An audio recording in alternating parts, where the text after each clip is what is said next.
Every day, something dramatic happens in the Caribbean that affects our lives. We'll give you the details. We'll give you the facts on Caribbean Perspective with Eddie Frederick. Host Eddie Frederick.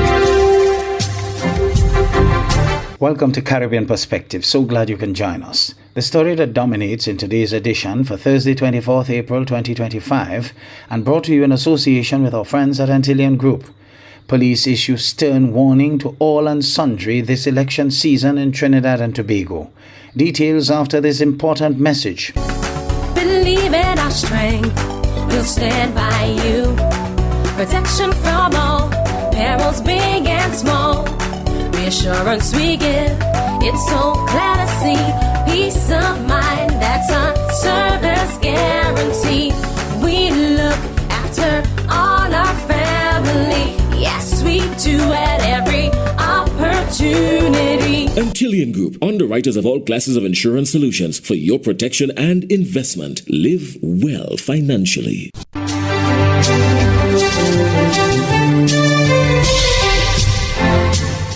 Welcome back. The Trinidad and Tobago Police Service is warning that it is taking a zero-tolerance approach as it relates to the individuals who intend to disrupt the 28th April general election in Trinidad and Tobago. TTT News has more. During a police media briefing on Tuesday, Acting Commissioner of Police Junior Benjamin gave the assurance that the police service is ready for the polls on Monday. He said they are in constant contact with officials at the Elections and Boundaries Commission, and police officers have undergone special training. Commissioner Benjamin said they would be targeting known hotspot areas to ensure there is a level of safety and security on election day. Certain things have come to our attention, and we are seeing, based on the things that have been brought to our attention, that anyone that seeks to break the law as relates to the elections or anything dealing with the offenses under the elections, we are going to deal with that decisively.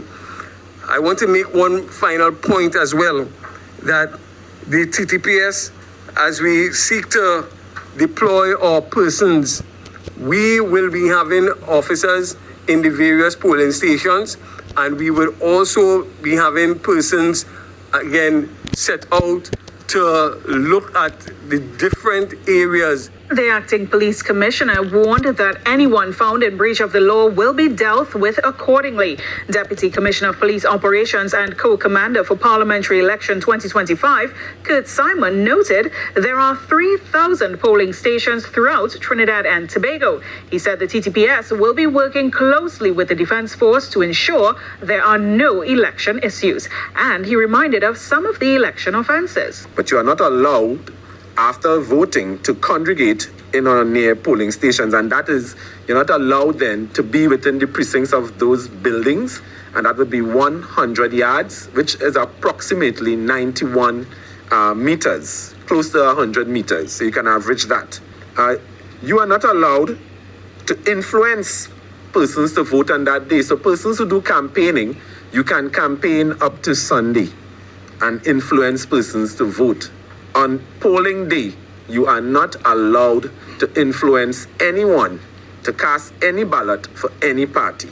You are not allowed, those of you who have bars and restaurants and so on, you're not allowed to sell intoxicating liquor during polling. That is 6 a.m. to 6 p.m. in Trinidad and Tobago. Andre Jebinson of CVM News Jamaica reports party winning St. Elizabeth Southwestern takes general election 13 consecutive times.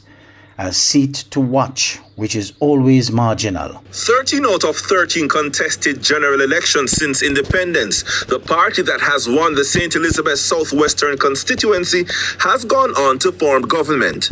St. Elizabeth, known as the breadbasket parish, has a notable history of producing agriculture ministers. Dr. Christopher Tufton and the late Roger Clark are two of the most recent former ministers. Currently, Floyd Green serves as the Agriculture Minister and represents St. Elizabeth in a seat identified by CVM News as a marginal or battleground constituency. An examination of the past 4 electoral cycles in St. Elizabeth Southwestern reveals that most of the margins of victory have not been particularly close. So, that might raise the question about why this seat is considered marginal. In the 2007 general election, Dr. Tufton won his seat by a substantial margin of 1,825 votes against Stanley Redwood from the People's National Party, PNP, who is a former president of the Senate. However, Dr. Tufton's tenure came to an abrupt end in 2011 when he lost to Hugh Buchanan of the PNP by a mere 13 votes, a result that triggered a magisterial recount. Buchanan's victory was significant as it continued a legacy. His father, Donald Buchanan, had previously served as MP for this constituency from 1989 until his retirement in 2007. Green re-secured the seat for the GLP by a margin of 2,056 votes, making his predecessor Buchanan a one-term MP. Green's win in 2020 increased his majority by 46 votes compared to the previous election. So why is St. Elizabeth one to watch this year? The results from the 2024 local government elections have prompted both sides to reassess their chances. The GLP and the PNP secured 2 divisions each, raising questions about the GLP's hold on power. Previously, the GLP had controlled 3 of 4 divisions in the constituency. At the end of local polling in 2024, the GLP secured more votes than the PNP. But look, only by 218 votes, which translates into approximately 1.5%. The PNP is particularly focused on reclaiming 3 seats in St. Elizabeth, this being one of them, with educator Miranda Wellington aiming to teach the incumbent lawyer a lesson in this electoral battle. The GLP, on the other hand, is striving to grow with Green. Andre Jebinson, CVM News. You're listening to Caribbean Perspective with Eddie Frederick, in association with our friends at Antillian Group, underwriters of all classes of insurance solutions for your protection and investment. Live well financially. Barbados' Prime Minister Mia Mottley has issued a statement following the conclusion of the 52nd Carifta Games. The Prime Minister praised Barbados' young athletes for their exceptional performances in both track and field and swimming, describing their efforts as a source of national pride and inspiration. Every so often, a moment comes along that lifts the spirit of a nation. Over this past weekend, that moment was gifted to us by our young athletes at the 2025 Carifta Games in Trinidad and Tobago. From the lanes in the pool to the lanes on the track, they gave us more than medals. They gave us hope. They reminded us of who we are and what we can do when we dig deep, work hard, and support one another. These boys and girls punched above their weight. When their backs were against the wall, they did not buckle, they rose. Barbados got the 4th largest amount of medals overall in track and field, a remarkable feat, and indeed our best showing in nearly a decade. In the pool, our swimmers made waves of their own, delivering podium finishes that left no doubt about our talent and our potential. I don't want to leave anyone out. Every single athlete who represented our flag did so with pride, and we're proud of all of you. However, it would be remiss of me not to call the names of some who truly lit up the stadiums. Jaden Green's blistering run in the 200-meter secured gold and etched his name in the history books. Tion Haynes medaled in the long jump with composure and class. Kaija Eastman and Heidi Stout turned the water into their stage, swimming their hearts out and collecting medals in the process. And our 4x100-meter relay team showed us the power of teamwork and trust. These athletes, my friends, are blessings and ambassadors of our great nation. In a world where headlines can often focus on what's going wrong, they remind us of what's going right. They are proof that the light of this country still burns brightly in the hearts of its young people.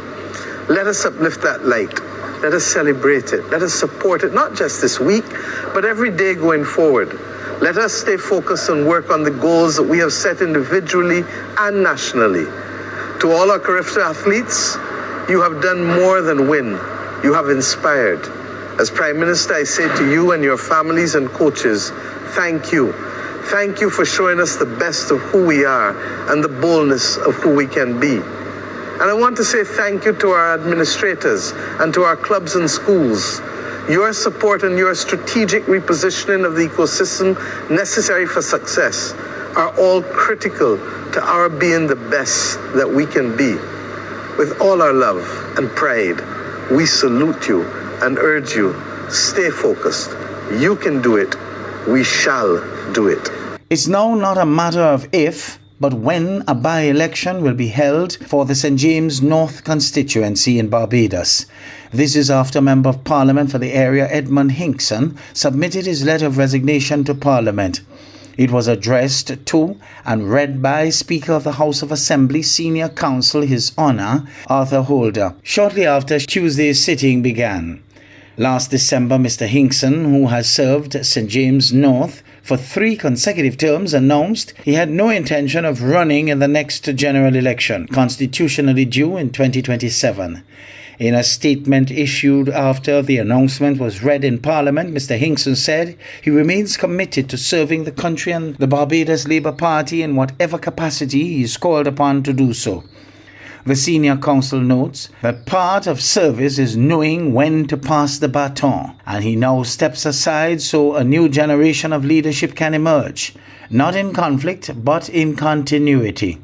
He made it clear his resignation from Parliament is not born out of discord or discontent, and he remains a member of the BLP. Mr. Hinkson was elected to the House of Assembly in the February 2013 general election and retained his seat in 2018 when the Barbados Labour Party won the election. He was subsequently appointed as the Minister of Home Affairs and last served as Chairman of the Advisory Committee for Improving the Lives of People with Disabilities. Over in the St. James North constituency, residents say the representative, known for his thoughtful birthday greetings, will be sorely missed. I'm so sorry. I'm very, very sorry. He was nice to me when my house burned down. He helped me. He taught me all the time. He's doing good. And then even when my birthday and take him up, he used to call me. He called me and he know my birthday for me. He was good to me, and I didn't tell him about it. He was good with consistency, be as concerned. I do a lot of work. People that really suffering, you do a lot of work for them. You get them eggs, food, street, everything like that to help them progress themselves. But you know how people are.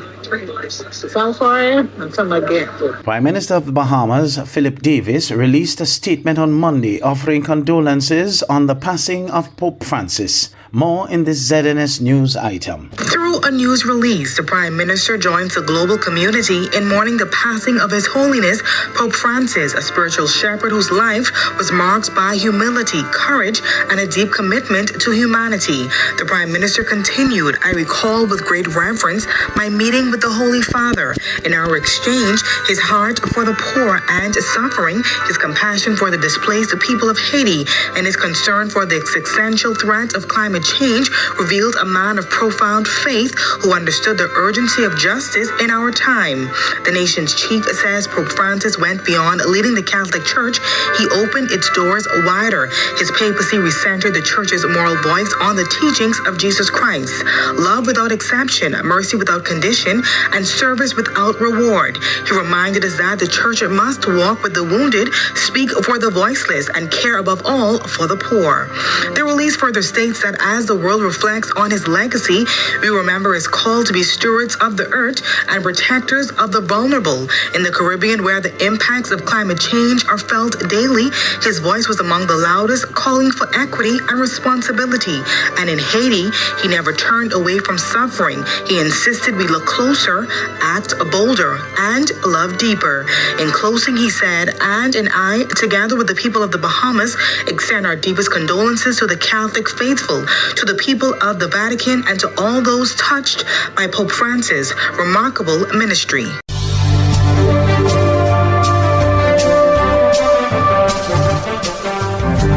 I am Eddie Frederick. This has been Caribbean Perspective, a whole new approach to highlighting developments in the Caribbean. In the meantime, please follow us on Facebook and subscribe to our YouTube channel for daily regional news and more, in association with our friends at Antillian Group.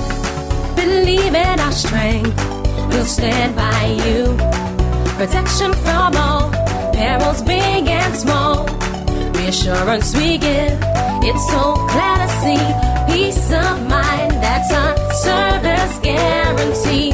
We look after all our family. Yes, we do at every opportunity. Antillian Group, underwriters of all classes of insurance solutions for your protection and investment. Live well financially.